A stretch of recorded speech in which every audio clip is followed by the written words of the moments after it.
Hello, grade 8 learner. Welcome to another video lesson in mathematics. In this video lesson, we will be discussing the solution of a word problem involving linear functions. This lesson is based on the K-12 curriculum competency. The learner solves problems involving linear functions. It's another great day to learn, so prepare your pen, paper, and module as you start watching and learning from this video lesson. Happy learning! For this lesson, refer to your Quarter 2, Module 5 entitled Problems on Linear Functions. Let us study how this word problem can be solved. To help his family, Juan sells newspapers in the morning. He gets 5 pesos per newspaper sold and a 30 pesos a day tip from the supplier. To answer the questions that follow, we observe the problem. What are the quantities being related to each other?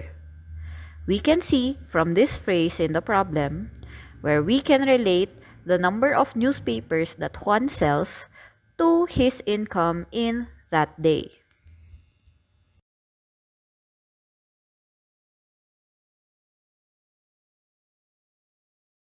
Let us process what we know. We study how the quantities in the problem are related to each other, especially on how they affect each other. Understanding the situation in the problem shows us that the number of newspaper that one sells can affect how much he will earn in that day.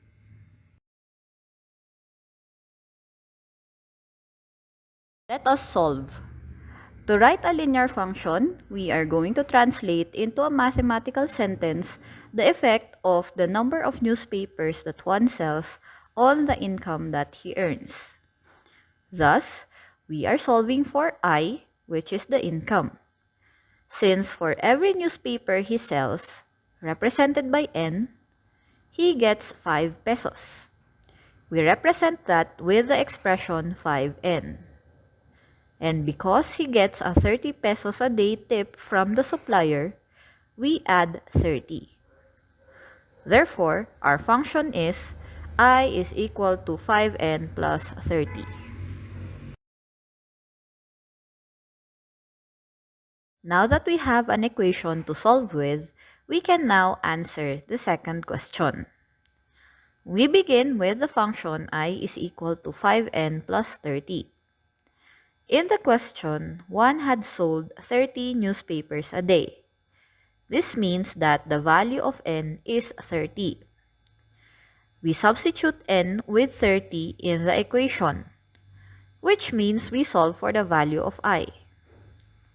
Simplifying the expression by multiplying 5 with 30, we get 150 plus 30, which is equal to 180. This is our value for I if N is equal to 30. Let us answer the third question. We begin our solution with our equation. From the question, one received an income of 230 pesos. This means the value of I is 230, which we are going to substitute in our solution. This shows that we are solving for the value of N. To keep all constants on one side of the equation, we transpose 30 to get the expression 230 minus 30. Simplifying that expression, we get 200 equal to 5N. To leave N on one side of the equation, we divide both sides of the equation by 5. Thus, we divide 200 by 5 to get 40, which is equal to N.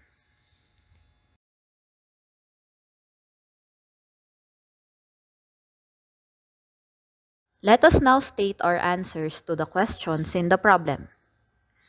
Given the situation, we first have to write a linear function relating the income and the number of newspapers sold.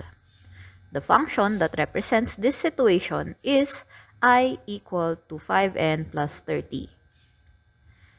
Using that function, we solve that if he sells 30 newspapers in one day, he will earn 180 pesos. Finally, if he received an income of 230 pesos in a day, we know that he sold 40 newspapers on that day.